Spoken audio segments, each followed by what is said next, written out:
नमस्कार मित्रांनो, महाराष्ट्र शासन निर्णय या यूट्यूब चॅनलमध्ये मी आपले सर्वांचे पुन्हा एकदा स्वागत करतो।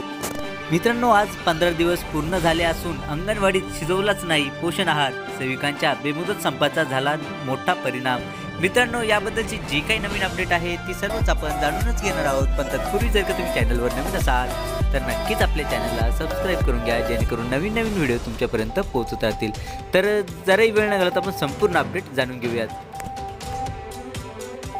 जिल्ह्यातील अंगणवाडी सेविकांनी गेल्या 15 दिवसापासून त्यांच्या विविध मागण्यांसाठी बेमुदत संप सुरू केला आहे। यामुळे जिल्ह्यातील आदिवासी दुर्गम भागातील अंगणवाडी केंद्रातील बालके कुपोषित बालकांना रोजचा ताजा गरम व पोषण आहार मिळत नसल्यामुळे त्यांनी आबळ होत असल्याचे निदर्शनास आले आहे। एकात्मिक बाल विकास सेवा योजनेद्वारे जिल्ह्यातील शहरांमधील व ग्रामीण दुर्गम गाव खेड्यातील अंगणवाड्यांमध्ये सेविका व मदतनीस बालकांसाठी सतर्क आहेत। या बालकांसह केंद्रातील कुपोषित बालकांच्या औषध उपचाराची काळजी या सेविका मदतनीस घेत असतात। त्यामुळे कुपोषण कमी होण्यास मोठा हातभार लागलेला आहे। पण त्यांच्या आवश्यक मागण्यांसाठी शासन लक्ष देत नसल्यामुळे त्यांनी बेमुदत संप पुकारला आहे। राज्यस्तरीय संप आझाद मैदानावर सुरू आहे। या बेमुदत संपाचा आजचा 15 दिवस आहे। या कालावधीत रोज मिळणाऱ्या पोषण आहारापासून ही बालके गरोदर माता ताज्या गरम पोषण आहारापासून वंचित आहेत। या अंगणवाडी सेविका दर दिवशी 3 ते 6 वयोगटातील लाभार्थी बालकांना ताजा गरम आहार शिजवून देत होत्या।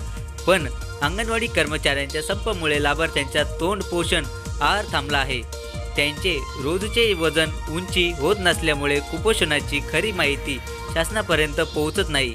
प्रशासनाने केलेल्या उपाययोजनाला लाभार्थ्यापर्यंत पोहोचत नाहीत। त्यामुळे या बालकांचे 15 दिवसाच्या कालावधीत लाभार्थ्यांचे मोठे हाल झाले आहे। याविषयी ठाणे जिल्हा परिषदेचे महिला व बालकल्याण अधिकारी संजय बागुल यांच्याशी संपर्क साधण्याचा प्रयत्न केला, पण त्यांच्याकडून प्रतिसाद मिळाला नसल्यामुळे जिल्ह्यातील पोषण आहार वाटप मोठ्या प्रमाणात खंड झाल्याचे उघड होत आहे।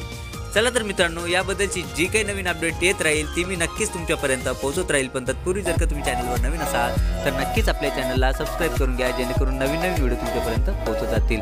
चला तर मित्रांनो, भेटूयात पुढच्या व्हिडिओमध्ये अशीच एक नवीन अपडेटेड बातमी घेऊन। तोपर्यंत धन्यवाद।